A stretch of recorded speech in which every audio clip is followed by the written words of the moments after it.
Hi, welcome back to my channel. This is Psychic Medium Raymond Guzman, and it's been a while, guys, since I've done a video on spiritual development and spiritual topics. So apart from the horoscopes that I do weekly, monthly, so I wanted to take some time today to discuss shadow people. By now, most of you have heard of it. For those of you that are new to this and may have never heard of a shadow person or shadow people, I will be going into depth with exactly what they are, where they come from, and what can they do to a human. And if you do have this in your environment or surroundings, what you can do to protect yourself. So the first thing to know is, what is a shadow person? A shadow person is a multi-dimensional being. Some people would refer to this as a demon. Some would refer to it as possibly like an alien from another dimension that comes into our dimension or our physical world. And some people would like to describe it maybe as like, you know, some kind of a devil.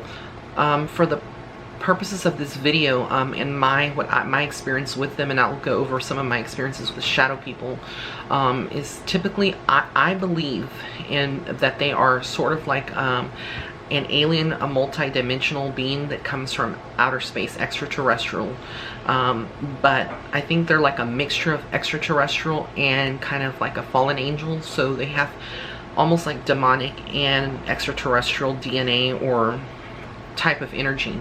So they're like a little mix of both. That is, again, my theory on it. That's just my beliefs. My spirit guides haven't really given me any kind of information as to exactly where they originated from, but they do come into our reality from portals.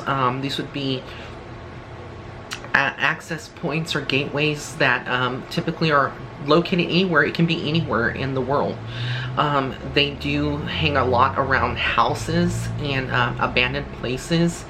And what typically will attract them into your living space is that if there's a lot of negativity going on in the household, so or on the property. So let's say that you were living in a home that your parents bought and you've been there for a while. The grounds were Indian burial grounds, right? Or it was like a civil war. There was a lot of death and massacre on that land.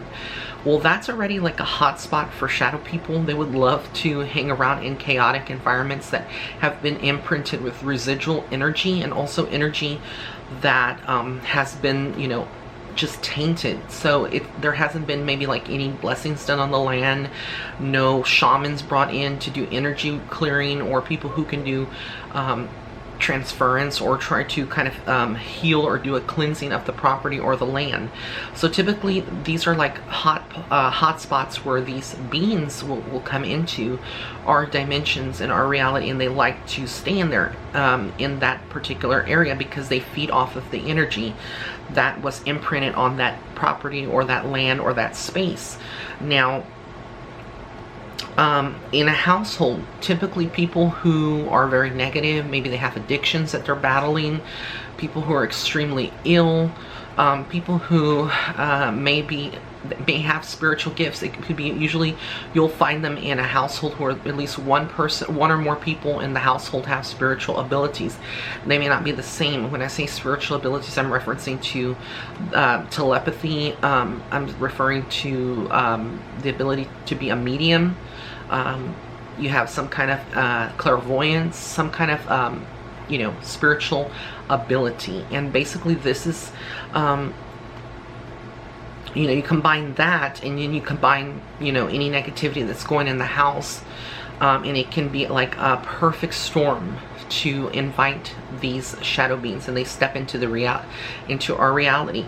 Now, a shadow people, my experience I had my first experience with a shadow person at a very, very young age in an old property that I used to live in before the house that got hit by Hurricane Harvey here in 2017. But this was an old property, and typically my first encounter was around the age of 4, and I was in the house, and I was in the hall, and I saw this person there, but I didn't think anything of it. And you know, I never got to see it again in that household, because shortly after that Then we had another natural disaster. It was like a flood, and we moved from that property. The next experience was in elementary school, and I attended a school that used to be used as a high school in the 1960s and 70s, and then they converted that into an elementary school, and they shut that portion that used to be the high school for many years and just used certain portions of the building. Since it was an elementary school, they didn't have a need or a higher capacity to fit people in. So I attended that elementary school, and on my 5th grade year there, at my last year basically there at the elementary school, it was a Montessori. They turned it into a Montessori about 4th or 5th grade. Well, they decided to excavate and open up that part of the high school that was no longer being used, and renovated into a gymnasium for a lot of us, students. So they took us in a tour, and I remember going specifically in that building, and how it was a lot of red dirt, dusty. There was lockers with papers, and they were dated from the 1960s. Handwriting of people, kids who used to attend that high school. Basically, it was just still there, and I don't know all of the factors of what negativity would have been in that school, but the school that I attended was around an area that was known for like drugs, and there was a lot of a lot of negative people that would hang around the outskirts of the school, not on the school campus, but the neighborhoods that were close by. They were known typically like a projects, and I'm not talking bad about the projects, because not every place, typically it's a bad thing, but for those of you that may be from another country tuning in, not sure what a project is, basically it's like a group of government assisted housing, and so there's a lot of things that go on in this particular district. There was a lot of prostitution, there was a lot of drug dealers on every corner, and they typically would come out in the evenings, late nights. If you pass through there in a vehicle, you would see them standing on the street corner. But just to give you a little gist about the energy surrounding that high school, well, that elementary school. So finally they decided to go ahead and renovate the gymnasium, and one day during physical education, or PE, excuse me, I had my PE coach, and she basically told me to go inside the gymnasium to go and get some volleyballs, to bring out so that we could all play dodgeball and stuff. So I reluctantly didn't want to go in there, because I had a feeling already, and I was already at that age, I was so in tune and already coming into my abilities, and just understanding a little bit more about certain things. And so I remember walking into the gym, and it was all the lights were off, but they had a couple of lights, like the exit signs basically, that were on, and then there was daylight coming in, so the windows weren't like covered, so there was some sunlight coming in. But the area where the volleyballs were, they were just there, and it was really dark in that area, and there was a long hall down the way.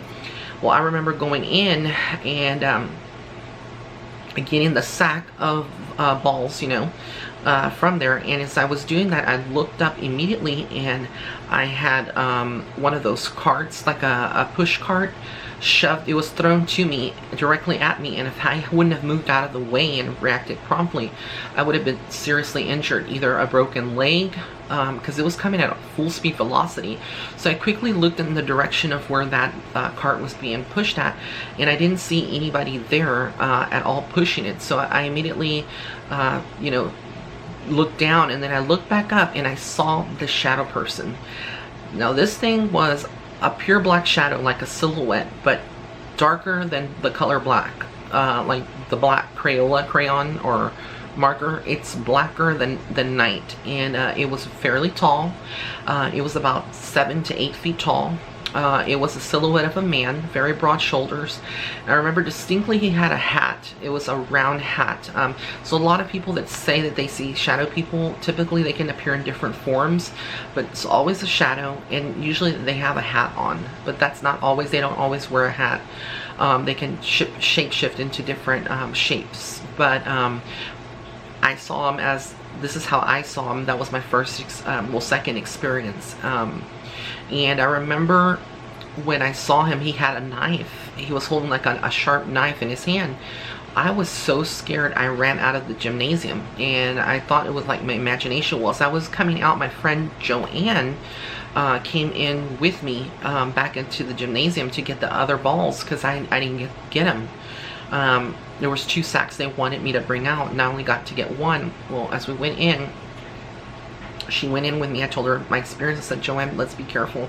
Let's hurry up and get out of there, because I knew that there was, just so much going on that I had just seen and taken it in. The adrenaline's running, And some people would say, well, maybe your imagination got the best of you because you're little, but that was not the case. And so then I remember going back in with her, and as we were approaching the other sack, she looked, and another cart, believe it or not, was pushed at us real strong. We both moved out of the way, and we saw the shadow man standing there with the knife, and it freaked us out completely. I remember the next thing was just leaving that period and going straight to the principal's office, and I was little. I was like maybe about 9 or 10 at this time, and I didn't know what to say. I thought that maybe people would know about it. So I went to the principal with an open mind, and I told him, that basically we had seen like a man with a knife, and he was like, well, I guarantee that that's not the case. Well, the gymnasium didn't have any camera equipment. This was like 1994, 1993, 94. And so there weren't any cameras in that high school or in that gymnasium. And he said that he would check into it, and basically he brushed it off as just as our imagination. He even told me that, and told my friend Joanne that it was our imagination. So he sent us back to class, and at the end of the day, I went and told my mom when I got into the car. She was picking me up, that the whole situation. She went and talked to the principal and told him he really needed to look into the matter of who this person was. She thought that perhaps it was someone that was from the projects, or someone that was near, because the school was not it was fenced in, but the fences had openings like doors, that there was no locks to the door, so anybody off the street could come in at any time into the gymnasium. So basically he didn't say anything more. I never went back into the gym by myself, but that was the second time that I saw a shadow person. So shadow people are typically not good. They're not good at all. They're not typically at all. They're just not good, period. And a lot of people, they especially younger kids that are around these things, they try to maybe like convince them that they're good people or good entities, and they're not good. They want to cause you harm. So if you have a shadow person in your home or your place of business, or you've seen one, red flags need to go up, and you need to protect yourself. There can be more than one shadow person. They can shapeshift, like I said, and appear like a fog or a mist, fairly black. And I remember seeing that before. It's just like, I can't describe it. It's like a fog, almost like a cloud that you would see in the sky. Kind of like that, but just jet black, and it levitates. It can take on any form. It can be really tall. So it can take different forms. Some people see with yellow eyes, that it has yellow eyes shining back at them, or like red eyes. So there's different ways that it can manifest and show itself to you. But essentially, in a household that has shadow people, if anyone sees it, or your kids, you have children that are really little, and they already are sketching and stuff, and you look at illustrations and they draw this, ask probing questions. What did they see? If you see it, basically, if you have a shadow person, it's going to cause harm to you in some kind of way. A lot of these entities are, like I said, very advanced, so they can get into your mind, read your thoughts. They can cause things like suicide to happen. They can cause heart problems, any kind of physical problems. Some people notice a deterioration of health in households where there are shadow people. Basically, they suck out your life force. The prana, we call the life force, or the essence of that's within the soul of the body. Prana. That's how it's. That's what it's referred to. It's the life essence or energy.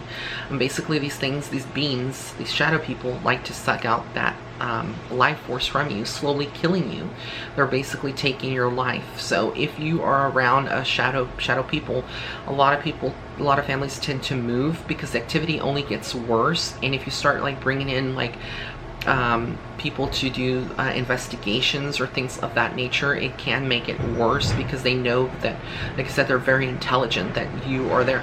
But a lot of people don't have the money or the luxury to leave, just get up and leave, so they will fight it out. There are some ways to get, you know, I believe, in my opinion, there are some ways to get rid of it. If there are, you know, at least like one shadow person. One of the things would be is whoever within the household has an addiction or is really has the ability to, like, telekinesis or telepathy. Basically, they need to be in control of their emotions. Everyone in the household that has abilities really needs to get things out in the open and not hold any grudges towards one another. Stop the arguing. Stop any bickering, stop any, you know, grudges that you're holding on to. All of this needs to be released because it's a feeding ground. It makes them stronger, and they love that kind of energy, and so therefore they stay longer here in our reality. So if you're able to do that, you'll notice that things go quicker, and they tend to, like, go away and lose their energy. Other things that you could do, you know, is to sage your home all around the outside and the inside. Take sea salt in a spray bottle, and you could mix that and spray it on each windowsill. You know, you can call in a priest to do basically a cleansing or a blessing of the property and the home. You know, and then basically also, you know, you can call in someone like a shaman or a Reiki master to kind of work on healing you and your emotions and your family members as well. And if you're able to get it in control, sometimes the shadow people will go away because they can't really be in a place where there's love and unity. They seek to separate and to destroy people, basically, almost like demons do. They want souls. Well, the shadow people, what they will do typically is take a soul with them. And so they're, you know, you could call them like the Grim Reaper, but they basically take a soul with them, and they use that person's soul when they leave, you know, because that person, if they take your soul, you know, at the time they would kill you, a shadow person, basically you don't get to cross over. You're stuck with that shadow person. There's a lot of things that are unexplained, but for the most part, they're very dangerous entities, and they are very real. Some of you may be looking at this and saying, no, they're not real, I've never seen one. Trust me, you don't want to see one. Basically, when I saw it in the high school, like I said, I didn't have to be there a long time, and when I was in the other home that I used to live in, we moved out of there, so I no longer have that problem. But the longer that you are in that environment with shadow people, basically your health will be deteriorating. A lot of people start noticing they have heart attacks, they have aneurysms, they have blood pressure problems, they get chronic fatigue, irritable bowel syndrome, basically anything that would be like a medical cause, whereas before you would have been healthy. You know, and you go into a home and they start, you know, showing themselves to you. Basically, they're letting you know that they're there. And they're there usually, like I said, because there's some form of negativity either tied to the land or to the property or to the house, the inside of the house. So if it was a place of a lot of murders, you know, like jails and penitentiaries that are abandoned, those are breeding grounds for you know, and even ones that are not abandoned now. And they lead people to, you know, the inmates and things that are in those systems to act out on murder, with, you know, act crazy and have a lot of different experiences. It's just not a good thing. So for the most part, this video is not intended to create any kind of fear. You know, that's not that. It's to create rather an awareness and know what tools you can use to protect yourself. I highly believe that, even though I was raised Catholic and I'm spiritual now, and I believe more in the spiritual side of it. You know, I always believe in the power of certain you know, tools that the Catholics use. One of the the things that I love a lot and I carry with me all the time is the miraculous medal I have for the Virgin Mary. Basically, I carry that, and I also carry the Saint Benedictine medal. And so those are the two, as well as a crucifix. You know, some people would say, well, you know, you could use a cross.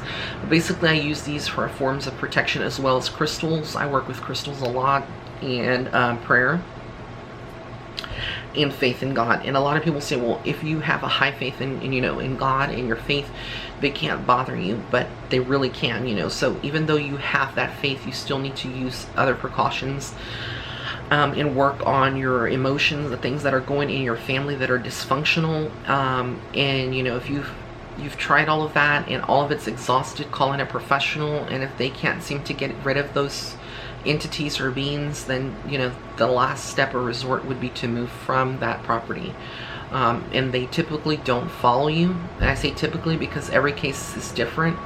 But they don't they can't really possess a person, but they can influence them heavily, and again, work on stealing their life essence. So I hope that you enjoyed this video and it was very educational on the topic of shadow people. I will be doing more videos now going forward throughout the remainder of this year on different subjects and going more into more detail and share my experiences because I've had a lot of different experiences. So I want to thank you so much for tuning in. If you did like this video, be sure to subscribe to my channel. That's that red button on the right hand side.